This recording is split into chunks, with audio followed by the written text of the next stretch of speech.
Good morning, good afternoon, and good evening, wherever you are. Welcome to another episode of Sonographers in the Cities. I'm Lynn. And I'm Giselle. Thank you so much for tuning in and or watching. We hope you enjoyed this episode. We have a special guest. Yes, today we have a very special guest for you guys. And of course, if you listen to our podcast from last episode, we talked about OBGYN and MFM sonography. And we have a very special sonographer here today, an OBGYN registered sonographer, and it's Stephy. So everybody welcome Stephy to the podcast. Hi, everyone. I'm Stephy Slays. I'm so excited to be here on your podcast to talk more in detail with OBGYN and MFM. Yay, thank you so much for coming on. We're so excited, especially because for those of you who listened to our last episode, I am not a... 2 episodes ago. Well, 2 episodes ago. I am not a expert in OBGYN and MFM, and Steffi here is the expert, and we're definitely excited to hear what she has to say about the field, because it is something that many of you guys are interested in. So obviously you can find her on Instagram, and she can, share a lot of her insights with you guys. And today's episode is so that we can learn more about it. She's over there in Texas, and so we're all in 3 different states, 3 different time zones. And we're just truly thankful that you're coming on today to share your story. So why don't you tell us a little bit about yourself and why you became a sonographer? I know, getting the 3 of us together is crazy, and I love it that we're in 3 different time zones.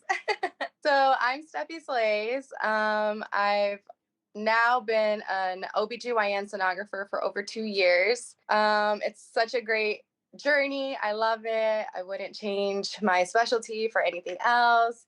But funny story is I did not choose OBGYN at first. It chose me. I wanted to do vascular, and when I got my first job out of school, that was the first thing I went into. And after 2 months of doing vascular, I couldn't really find a connection with it. I love the protocols. I love the exams. It was so much fun. But mentally, emotionally, I wasn't there. It just, for me, I felt like a robot doing the same thing over and over again. And surprisingly, someone needed an OB sonographer, and they contacted me, and I'm like, well, I never done OB. So if you guys are willing to teach me, take your time and train me well, then I'll do it. And here I am, loving it and wanting to get more credentials within this specialty. I am currently still in MFM training. I was telling Giselle earlier that although I do want to be fully MFM eventually, I really like where I'm at right now, which is OBGYN, working in clinic. But besides that, how I got into sonography, it's an interesting story. I'm actually a professional wrestler with WOW Women of Wrestling. I needed another career because I know the longevity of wrestling will take a toll on your body. I started off originally with business, got all of my degrees for that, went into the career of business, and it's brutal. I'm not a fan of business. It's a lot of paperwork, a lot of numbers, long hours sitting down. So me being physically active and then taking on a career where I just sat down and did nothing was too much for me to handle. And my mom was like, well, you always like helping people, why don't you try the medical field? And I can't remember which one of you guys don't like needles, but that was me too. I don't like needles. And I found ultrasound. I'm like, this is pretty cool. Medical career with innovating technology. It's like playing video games and being active and everything that I love all in one. And here I am, a sonographer. Wow, I love that. I actually really do love your story, and it's a great thing because we always talk about people who don't know what they really want in ultrasound, and you actually did vascular first, had that idea, but then you one day just were like, oh, OBGYN, like even I could do that. Like if one day I wanted to do that, I could do that. I don't know if it will, but it's really cool to see that. And I love that when I thought about how you're a wrestler too, like you're very active and all that, and you can take all of that into the field of sonography as well, because we always talk about ergonomics, being mentally, physically prepared for everything that we have to do as sonographers. So you really do have this like balance of your work and your life in general, and that's a really cool story, very unique, and I really liked it. Thank you for sharing. Of course. Yes, thank you so much for sharing. I could see your passion and your love for sonography and OB, and it makes me excited because I'm learning OB too next. And even though I like OB, I like learning it, but I don't know if I want to become a OB sonographer. So like, how did you consider other fields of healthcare as well, or did you just like found sonography and they're like, this is it for me? And like now that you're a sonographer, how did you know, or when did it come to the point where you know that you made the right choice? So with me, I kind of did like the process of elimination because my family split in two. We have all the investors, business, property, tax, all of that. And then we have doctors and nurses. So I luckily had the beauty of both worlds. My cousin, who's a doctor, she, 10 years in the business, 10 years of schooling. It's just a lot. That was kind of intimidating. And then nursing, I wasn't a huge fan of all the job, requirements that a nurse have to do. I love what they do. I love like amazing. If you're a nurse, that's so incredible. But me personally, I cannot handle that type of job requirement. I am very tech savvy. And so when I did come across ultrasound, I knew, like everyone else, the bare minimum. Oh, scanning the babies.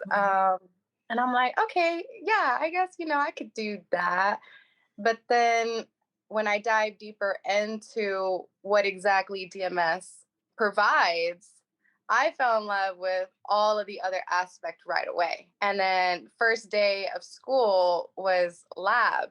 They wanted to lure us in with all the technology, and that's my weakness. I fell in love right away with all of the ultrasound machines, and I wanted to learn more. Since the very first day, I was ready to learn.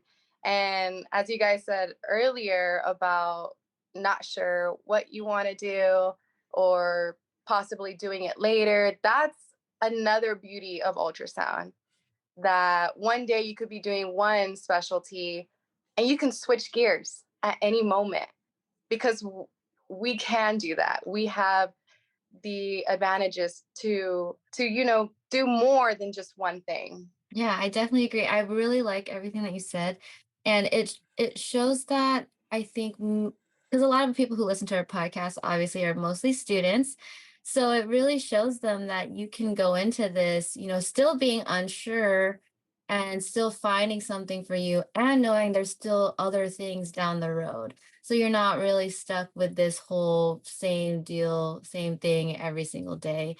There's so much room for change and growth. And you also show that I think sonographers, what I feel like is that we're all very passionate about learning and wanting to keep on learning. And that's what this whole field is about. So I think you really said it best there. Thank you. I totally agree. I don't know if you get asked these questions, Giselle, but I got asked a couple of times, like, how do you know in your journey that sonography is for you? And I always like stumble, and I'm like, I don't know yet. So I thought I'd ask Stephy, since she's she's like, I love OB and all that stuff, and that was a great answer. It's very inspiring, and I hope that students who are listening to this or watching, they can take that from you. So since you love OB so much, what's the best part of being an OBGYN sonographer? Oh man, the babies, of course. The babies. I don't have any kids myself, and I get really excited when I see the cute little profile, the face, and the heart. To me, whenever I see the heart and the 4-chamber view, and the moms are like, "What is that?" I'm like, "That's the baby's heart. It's fluttering like a butterfly because it just looks like it's doing this." um, yeah, I really love the fun and the happiness and all the love that comes with OB. Um, just seeing the moms get excited, being part of their gender reveal journey, and then seeing the same patients. So I basically take them in from the very beginning to the very end. And just seeing that journey and being part of that journey is so rewarding for me. In fact, I went to the park with my sister. She has a 3-year-old, and it's a park right by the 2 hospitals that I work for in the clinics. And I see all these little ones, like 1-year-olds and strollers and stuff. And I'm like, I wonder how many of these babies are mine. Oh, the that I, ones that you scanned. yeah, the one that I've scanned. Like all of these babies are probably mine. That's so cute. Yeah, so yeah, that's the fun about OB. Jen, just it's incredible. Like every single time I see a new person, it's like a new canvas of possibilities and challenges, and you don't really know what you're walking into. It's like a wormhole type thing, going into Jen, finding all of these unique pathologies. I mean, I just saw Christy DMS story about seeing a mass that wasn't supposed to be there. So I'm like, wow, I hope that never happens to me. So that I find a lot of joy in it. OBGYN is so much. And for those of you who are still in school, you will see how much OBGYN has in terms of like pathology, protocols, learning everything. So of course, we're gonna definitely ask you a little bit later what the protocols and things are for your OBGYN patients. But since you just kind of talked about the best part of it, what would you say is the most challenging so that they are aware that, always, obviously, it's not always, we like to talk about how ultrasound isn't always rainbows and butterflies. As much as we love ultrasound and we want to share that, we also know there is a tough part of it as well. So, Exactly. mhm. Exactly. So the beauty of it is babies, which is also the beast. As much fun and joy they bring you, of course, you're going to have fatal casualties that you don't really want to be a part of, but that's just, part of the job. For me, the challenges are, of course, miscarriages, not seeing the fetal heart, especially in the late terms around 5.5, 6 months. And you just saw this patient, everything was fine. And then they come back for a follow-up, and then next thing you know, there's no fetal heart. So it's very disturbing to see those kind of images of what a 5-month-old baby should look like, but doesn't look like. It just everything looks mush, disproportion, the head isn't right. It just doesn't look like what it's supposed to look like. But you got to take the images, try to show that there's no fetal heart, and stay strong. Those are the challenges of being an OB sonographer. That's more in the extreme. Other daily challenges are trying to chase the baby around. It's not easy getting from head to toe within a certain time frame while the baby is super active or curled up in a ball and doesn't want to move and open up for you at all.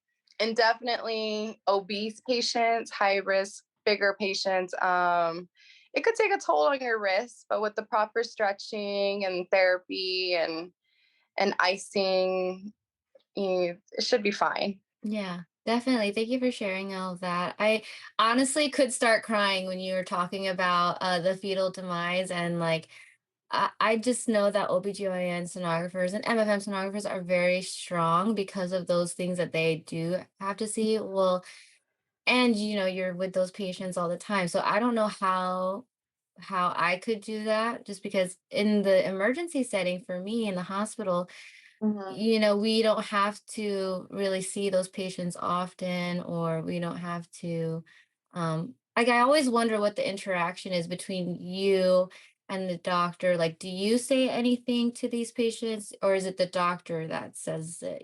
Just because you're in a different setting in a Mhm. clinic versus a hospital, like, obviously we don't say anything. And I have a lot of students who ask me personally, like, how do you deal with that stuff? And I say, well, we're not supposed to say anything. So as far Mhm. as like OBGYN, MFM goes, are you guys interacting with the patients and like talking to them throughout your exams? And like, how does the patient care interaction go for you guys? So first of all, I think it depends on your relationship with the doctor, how well you work with them. In my case, I work for two big hospitals. I'm their outpatient clinic sonographer. So my doctors are all MFM doctors, and they're OR doctors for these two hospitals. So my relationship with all 10 doctors is very, very, very close. They trust what I say and they trust my work. So every clinic is a little bit different. I do have a few OBGYN friends where they tell me they would scan for 10, 15 minutes and then get everything that they can within that time frame. And then they go tell the doctor what they didn't see, what they did see. And then the doctor will come back and basically rescan that same patient. And the doctor will tell the patient right there and then. In my case, I scan alone. None of my doctors is there to double check anything. So the pressure is really, really on for me. And it took time for them to get to that trusting point. Basically, like if I'm doing like an anatomy exam, I like to include the mother. I won't tell her everything, but I'll tell her the obvious stuff like, okay, we're going to look at your baby. We're going to scan the head. This is the head. This is the face. But all the little brain details, I just stay quiet and just show them what the normal anatomy that they can obviously tell that's a Mhm. hand. When it comes to pathology, I'm really good at keeping a poker face. I typically kind of distract the patient in a way by asking them, like, oh, are you going to have a gender reveal? Try to divert the conversation and let them speak so I can concentrate on getting the pathology that I see there. For fetal demise, typically patients understand what a heart's supposed to sound like. And when there's no heart, they start freaking out. What is it? What's wrong? And I wouldn't really tell them there's no heartbeat, but I would just tell them, don't worry, I'm gonna go get the doctor and the doctor's gonna give you more details. So basically, the doctor also tells the Mhm. patient results, but when it comes to the protocol and the exams and the report, whatever I put there is what they're going to go off of. Mhm. Okay. Yeah, that's a very good explanation. Mhm. Obviously, everybody listening, like, every place, every city, every doctor, everywhere is different. But I was also just curious about how it goes in the OBGYN setting, because it's definitely a whole different playing field when you have to do the whole exam, obviously, for the doctor. Or I didn't even know that some doctors scan, like you said, for your other Mhm. OBGYN friends. So obviously that makes sense too, because the OB doctors should know how to scan their patients. And you see it on TV shows and movies that the doctors are like scanning the patients. So it's definitely a good insight for us who have no idea. So thank you for sharing that. But it definitely is different everywhere, you guys. So, just listen to wherever you go. I always tell people to listen whatever the preceptor or mentor or facility says, and how their way of doing it is, you go by that. But I like that you said they trust you, and it took time, because it takes time for ourselves to trust ourselves. And when you're talking about how you tell them there's a head, but then you don't tell them about all the little details, there's way more to just looking at the head than people really think. So, do you want to give us a little insight to the protocols and what you're really looking at so people are like kind of intrigued by what you guys actually see and you don't just see a baby and a beating heart?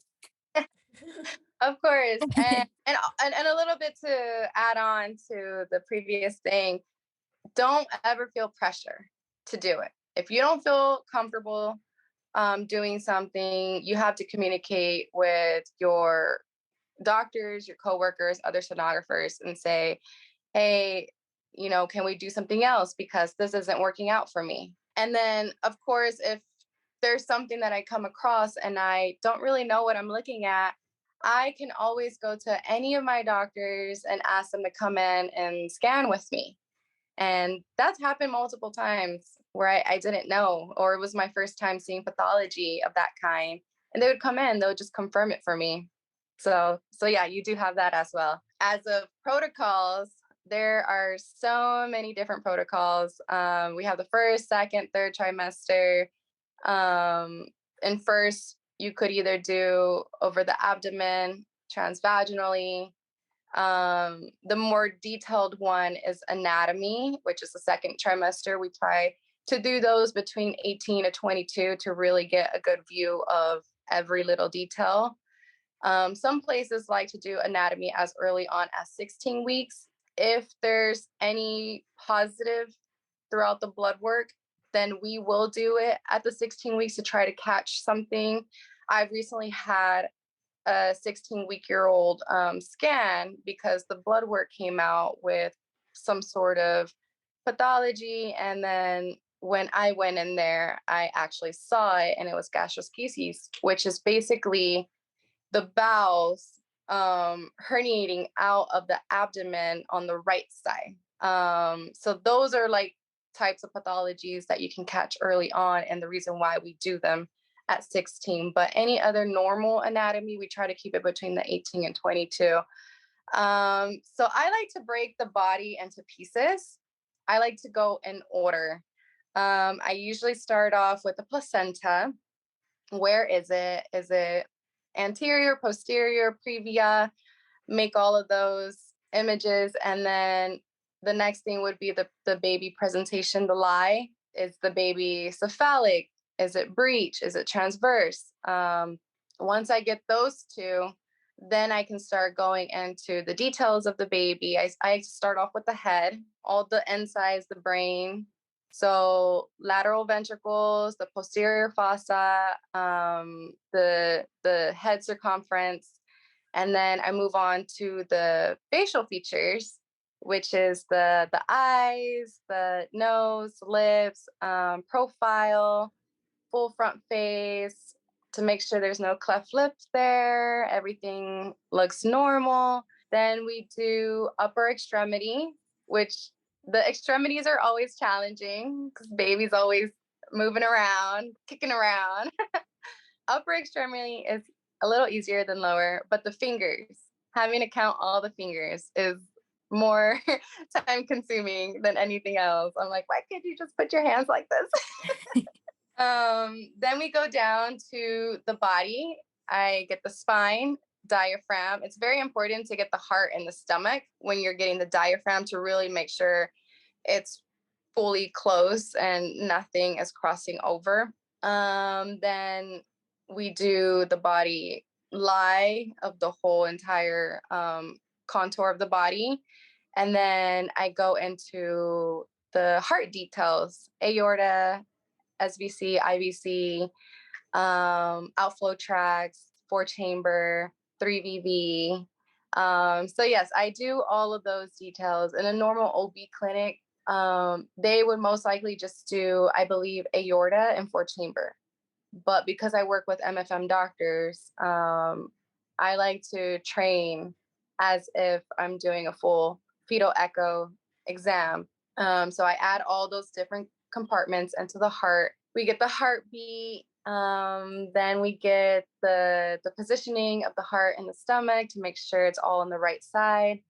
and then move up to the kidneys. You got to make sure you get the blood flow Doppler of the kidneys as well. Label right and left. The patients always freak out when they see that. They're like, "You see kidneys? Where?" It looks all the same to me because it's very similar to the rest of the body. Those are really hard. So a trick to find to make sure that the baby has both kidneys is to turn on your color Doppler and to make sure you see the blood flow going into both. Then you get the AC measurement, and then you do cord insertion, bladder, 3VC, gender, all the femur length, the legs, the feet, and the legs have to be where you see both bones, the tibia and fibula. You have to see both to make sure that nothing's missing. And then on the feet, you have to make sure the feet is laying flat where the toes, you can count them, and not sideways. Oh, wow. That's tricky as well. I'm like, imagine if the baby's not in that position for you. What would you do if So like this is where we talk about you got to move around the belly. You can't stay in one spot. If you stay in one spot, you're never going to get all these different images. You have to use the whole belly is your window to seeing the baby. You know, there are little tricks. For example, if the spine is up on top when you're looking and the baby's facing down, then you want to move your arm all the way to the right side of the mother's belly. Angle the probe up so that way you can see the spine.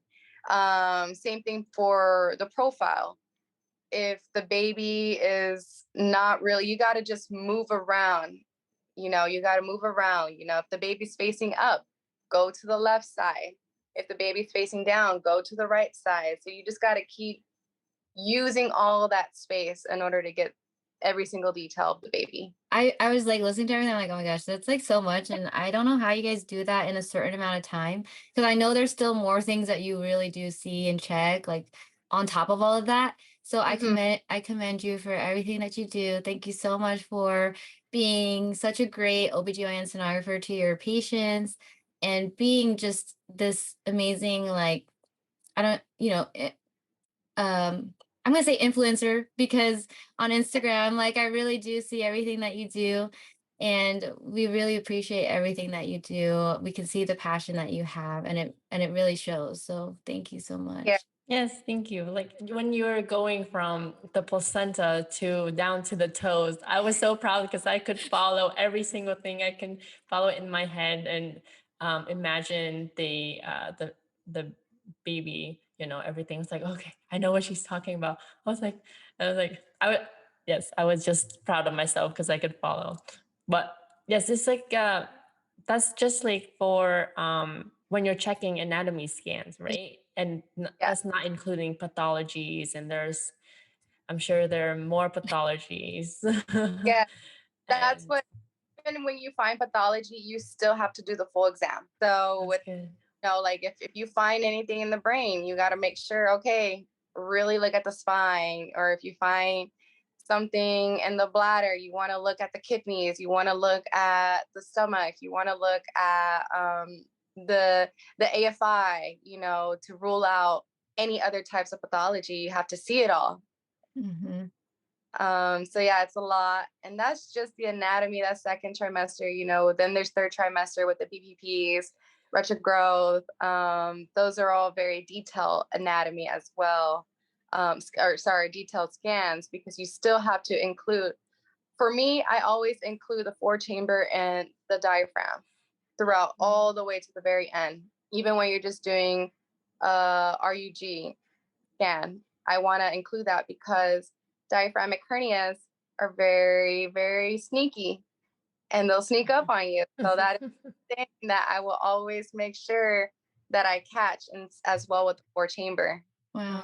Yes. Oh my gosh. I'm like, well, I don't have to do that, but that'd be really cool to do one day. But I really enjoyed listening to you talk, and I know that we can talk so much more, so much longer. There's just so much to talk about when it comes to OBGYN, MFM. We didn't even really get to touch upon MFM, but I know you're training, so I would absolutely love to have you back on to talk about MFM when it's all said and done, and then we can go into more detail with that. But I do know that MFM is all of that plus more, like a higher specialty, because you have so many different things you need to look for with that, with the high risk and all of that. We definitely appreciate you. And just real quick for those who are listening, what's an advice that you would have for current and prospective sonography students in their future? My advice for students is to don't be so hard on yourself. This is a very challenging career. You don't know how many times I wanted to get up and quit. And I know as a student, you're going to feel that way. Am I good enough? Yes, because you made it. You made it this far. And you're going to make it to the finish line. You got to stay strong. You got to believe in yourself, and don't compare yourself to others. I know this is a very, very, very competitive career. Don't beat yourself up for it. You know, we're all here together. It shouldn't be a competition, in fact. It should be a community. We should be here to support each other. So stay strong. You chose this career for a reason. You're still in it for a reason. I want to see you cross that finish line, because once you get over to that other side, all of that just goes away. It goes away. Enjoy the career, and you're going to be so happy and not so stress-free. I mean, there's always stress, but not as much as a student stress. Right. Yes, that's really great advice. I absolutely love that. Don't compare yourself. And social media, it definitely makes it that much worse, So just do your thing. We're here to help each other. This is what the community is for, and we really do appreciate you for coming on to this podcast today. Thank you so much, and hope to see you in a future one. Yes, of course. Thank you so much for having me on here. Yes, thank you. And for all of you who are listening, thank you so much for tuning in. I hope you get some takeaways from Steffi from this episode and learn a lot about OB. And we'll talk to you next week. Yes, we'll talk soon. Thank you guys so much. And don't forget to follow her on Instagram. Where can they find you on Instagram? Steffi Slays, RDMS. Yay. Thank you so much. And we'll talk to you guys soon. Bye. Bye.